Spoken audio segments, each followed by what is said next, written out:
What's loud and fast and not for everybody? It's actually not heavy metal, but rather ported guns.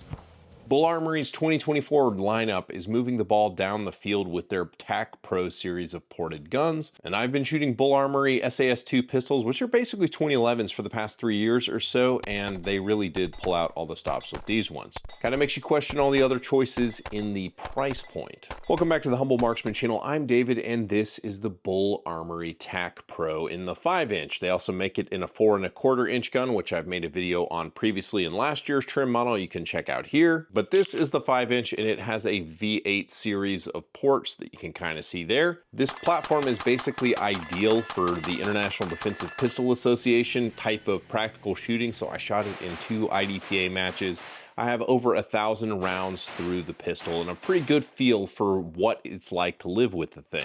So I'm going to break that down for you, both the good and the bad. The price on this gun is high if you're one of those people who only worries about the price of a pistol and then clicks away from the video. This is an expensive gun, but I can tell you wholeheartedly that if you can shoot fast, if you have that ability, I would much rather have this pistol than 8 $300 pistols. I mean, after all, you've only got 2 hands, and if you're doing it right, you're going to have both hands on one pistol. This gun is super accurate and super stable at speed. It's just super high quality and will kind of tick off those boxes that a lot of, more mass-produced feeling guns don't quite scratch. This is my favorite pistol that I have. It is a Staccato XC, and I'm not exaggerating when I tell you that the Bul Armory Tac in the 2024 variety is right up there with it. So I'll take you through all that and some things that you should consider. But first, I sense some dads in the audience, and if I could give you a crisp high five, I would. But instead, I give you this. Now, this is actually comes from you guys in the comment section. I'm gonna tone it down for the little ears, but stay with me here. What do you call a deer with no eyes? No idea. What do you call a deer with no legs and no eyes? Still no idea. What do you call a deer with no eyes, no legs, and no reproductive organs? Still no idea. That's my gift to you. So before we get into the disclosure, if you think you're subscribed to the channel, please validate that. Right now, YouTube has been unsubscribing people, so please do check. This is a pre-production version of the gun, meaning it was one of the very early guns that they kind of went to set out when they were getting the manufacturing set up for scale.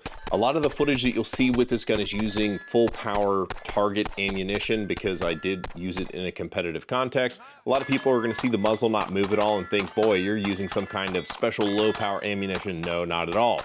The Igman 124 that I shot the big outdoor match with this gun chronoed at 1,100 feet per second with the 124, which is 136 power factor. I shot it with a bunch of different types of ammo. I did have 2 malfunctions with the gun. I'll tell you more about that in a bit, but that was very much on me and not so much the gun. So I'm telling you how this gun came to me. I encourage you to go find other YouTube videos from smaller creators and see what their experience has been with the Bul Armory products and get kind of your own consensus on what you feel like folks are getting out of these guns. All right, so I'm not gonna dive too deep on what the gun actually is. I'm gonna keep it kind of tops of the waves with what has changed year on year, because this gun went up a couple $100 in price point from where it was priced last year. And in my opinion, it's still an amazing value because the changes are substantive. They're stuff people will appreciate, and they're things that, increase manufacturing costs. So let's kind of run through what those are. So let's start with the optic mount system, which for a 2011 style gun, that is usually a weak point. Like, even as good as the Staccatos are, their plate system is not my favorite. Bul Armory has taken it to kind of another level. They've got this BAO optic system that is patent pending. And what they do is they basically have the fasteners thread directly into the slide, and they use aluminum spacers that have a male-female relationship, so it kind of unloads the screws from the mechanical force encountered during reload. Most of the issues with optics coming loose and optics coming off the gun and getting pitched down range is due to the fact that when the slide reciprocates, the screws are under force in a shear direction, not the direction they're designed. They're very good at in, not so much back and forth. So the plate does alleviate the optic from most of the shear forces reciprocating, which is all to the good. Not only that, it also means that you can now accommodate pretty much any optical sight. Right now, out of the box, it's going to have the RMR, Delta Point Pro, and RMS footprints that are included with the gun, which is nice, so you don't have to buy extra optics plates. But if you look at it, there's little nubs back here in the cocking serrations, which means that they had to make the slide wider to accommodate the RMR pattern footprint. Why does that matter? Well, it means they have to machine the slides out of a thicker piece of bar stock, and it's more wasteful just to get that tiny little nub. Like, they increase the thickness of the slide just enough in order to accommodate the screws, so that's pretty cool. Second, the serrations on the gun, if you look at the serrations on the old gun, which were still very good serrations, these serrations are from the Axe Tomahawk. If you have seen a video, I did a recent video of the Axe Tomahawk with ports, and it's absolutely amazing. These are the same style of serrations that are on that gun, and in my opinion, these are some of the best serrations anybody's putting on pistols, period. Not that the old ones were shabby, but these are appreciably better. Next thing is you can see that the barrel is cut flush with the slide, and it's got a nice crown there, whereas the old style of guns had the, protruding barrel that was not cut flush. So that is a nice feature, kind of gives it a high-end look. And while we're in the neighborhood, you can notice that there is a full-length dust cover, whereas previously they used short dust covers on the TAC series of pistols. Now, if you liked the short dust cover variant of the pistols and you like the aluminum frame, they're basically going to keep this gun around with an aluminum frame called the EDC. So that's going to be more intended for EDC with the aluminum frame. All the TACs are going to have the steel frame. And now all of the SAS2 style pistols will have the Pro version, which will have ports, versus the non-Pro version, which just has a regular barrel. And the other big upgrade to the pistol is not even actually on the pistol, it's the magazines. You get 4 of them now, and they're 20 rounders that basically the same length as the old 19 rounders. 4 magazines is a lot when the magazines cost about 60 bucks a pop. You can basically make it rain magazines. With the gun, they provide an extra mainspring housing pin so you can remove the magwell if you decide you don't want to use the magwell, which is pretty cool. On the performance side of the house, the gun is absolutely brilliant. In my opinion, the 2011 style platform and pistol is one of the best shooting platforms there is, and Bul kind of has a unique sort of twist on that. First and foremost, the grip is just a little bit smaller. If you are like a medium to large-handed shooter, you'll probably have an easier time with the Bul Armory grip, and the trigger reach is easily changeable because Bul has this modular trigger system. So you just buy like an extra trigger shoe for like 15 or 20 bucks or whatever, and it's basically end user swappable. Not technically everything's supposed to be gunsmith fit, so whatever, but at the same time, the trigger is designed so that if you've got short, stubby little fingers, then you can swap it out to a short trigger, or if you've got super long booger hooks, then you can, get a longer trigger. But the grip, because it is just a different contour, it's closer to like a 1911 with sort of fattish grips, as opposed to just kind of like super big as far as like what the staccatos and a lot of other 2011s kind of come with. It tends to fit people with smaller hands a bit better. All right, real quickly, before we talk about the performance and shooting of the gun, will walk you through the trigger. I'm not gonna tell you what the trigger pull weight is because YouTube is weird about that, but the trigger pull is very short. So you have just a little bit of slack to get onto the sear hammer engagement, and then you keep pressing up till a very clean release and a very short amount of over travel.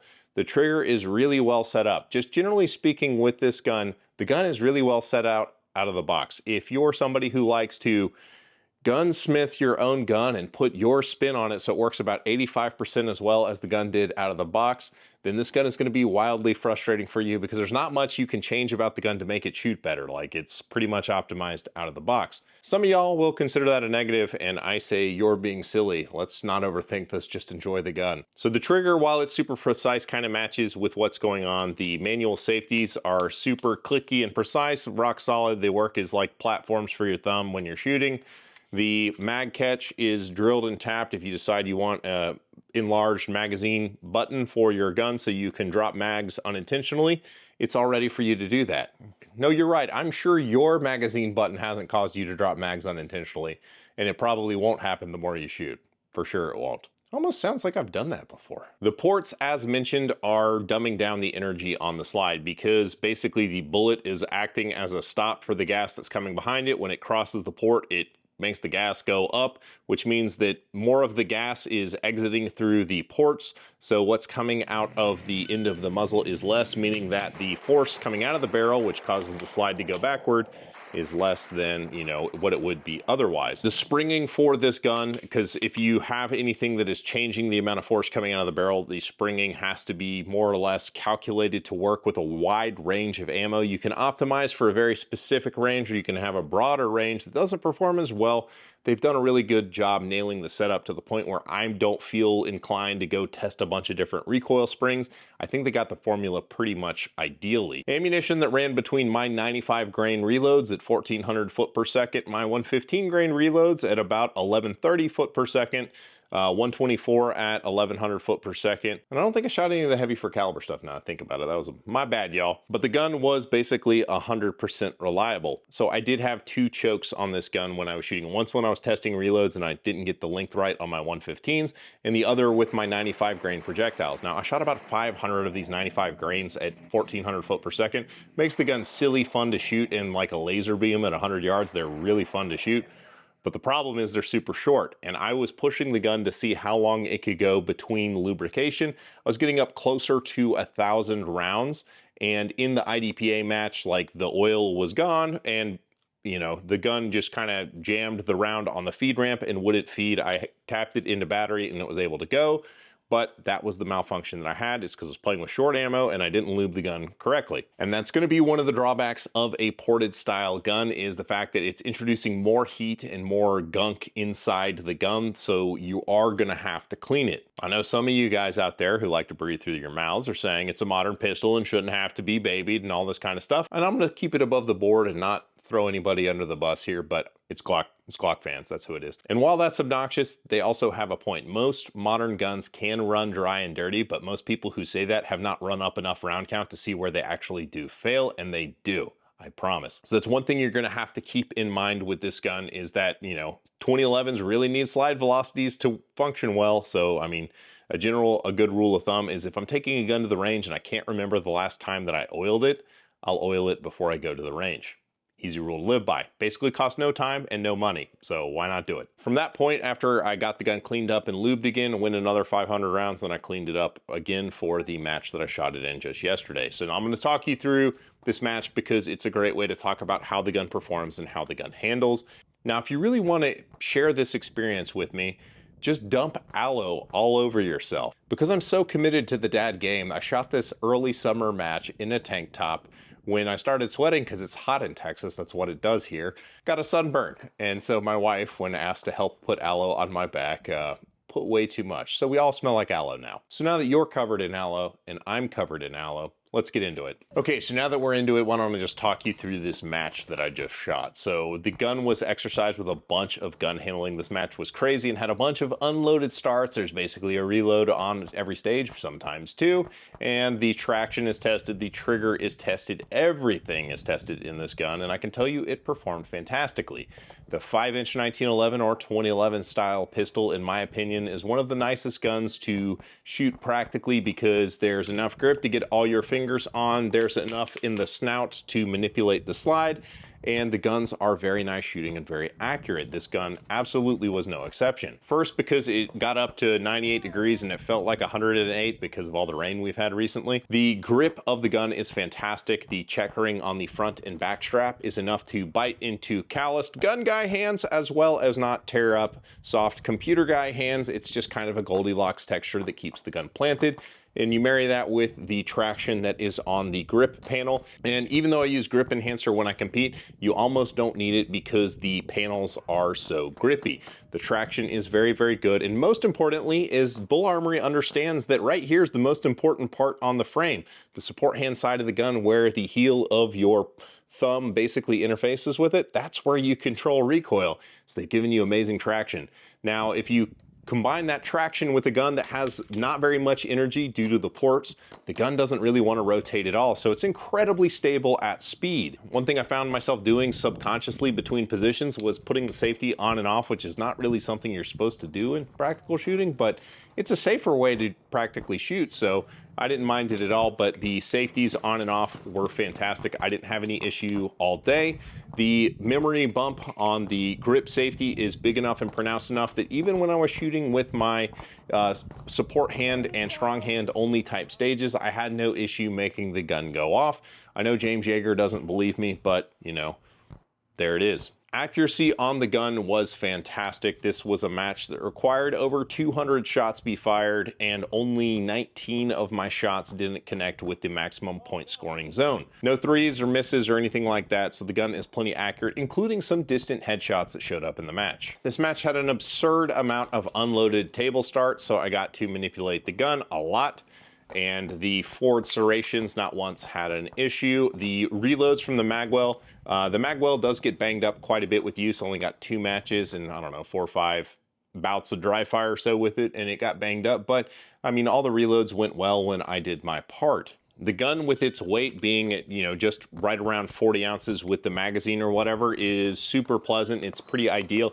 It's heavy and stable enough that when you're aiming at something in the distance, it's easy to aim at, but at the same time, it's light enough that when you're manipulating it or throwing it in wide transition and stuff like that, it's easy to kind of heave around. So it's kind of in a Goldilocks zone for weight as well, and it's just a wonderfully pleasant gun to shoot. That's a lot of fawning over the gun. I do need you to realize that there are 8 holes drilled in the barrel, and what that means is it makes the gun a lot louder. If clear, slide forward, trigger, and holster. Golly, that thing's loud. This gun is so loud. And a lot dirtier to shoot, and it will deafen you to death if you let it. So that's gonna bring us to drawbacks of this gun.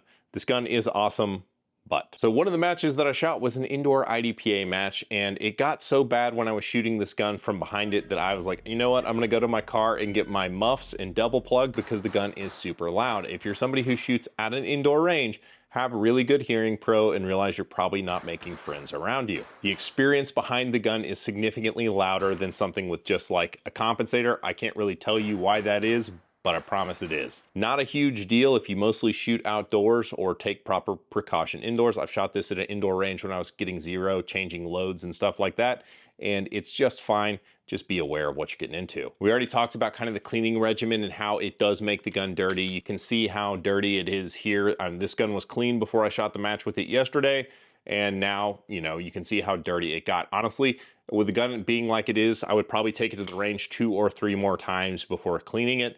I kind of have it on my open gun sort of sequence where I make it about 600, 700, 1,000 rounds maybe between cleanings, as long as I know that the gun is well oiled. Realize that guns do eventually lose oil over time. Like, you lose oil 2 ways. The first is when you're shooting, it flows out the back of the slide as the slide moves back and forth. The second is that the oil does kind of evaporate eventually. You ever left a gun in your very dry gun safe and come back and it's bone dry? Yeah, it either runs out or it evaporates. The more heat that these ports are doing, I'm speculating, is promoting the oil to flow out at kind of a higher temperature, but also, you know, evaporate potentially since you're heating it up more. It's getting hot. So hot in. So hot in her. That's bro science, so, you know, you guys can correct me in the comments, but in my experience, this gun does run out of oil a bit quicker than other guns. Next is this gun is expensive and difficult to get a hold of. Bul Armory only distributes through their website in the US, so the only place you can get one of these is from Bul Armory's US web presence, and they're not always in stock because it's made overseas. They're coming in every, I don't know, 2 weeks or so or something like that. But they don't come in huge batches, and they usually sell out super quick because they're great values, which means that likely your only experience with a gun like this is going to be from these types of videos that you're watching. And $2,450 is a lot of money to stake on the opinion of some guy on YouTube who you don't know and is basically an oversized man-child.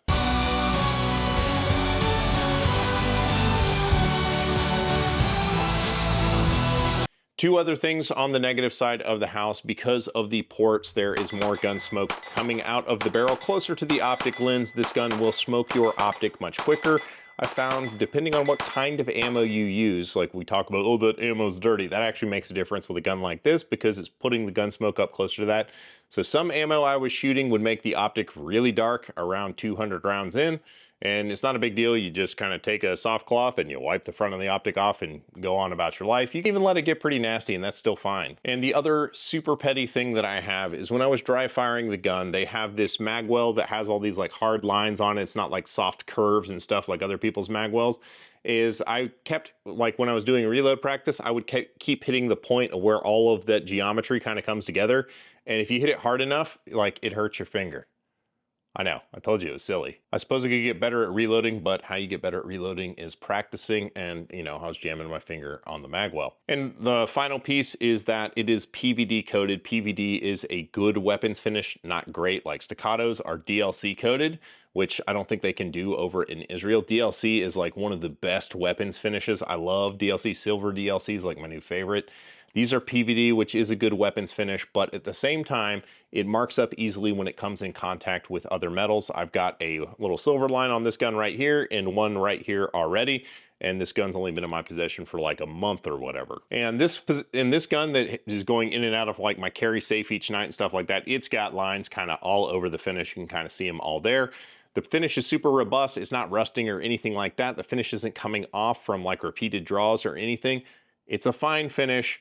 It's just not DLC finish. So there's that. And that's really it as far as the drawbacks are concerned. So I'll kind of wrap things up with talking about, I've said many times, and it's still true to this day, the Staccato XC is one of my favorite like 9mm minor pistols. It's just stupid fun to shoot. It's stupid accurate. It's very well made.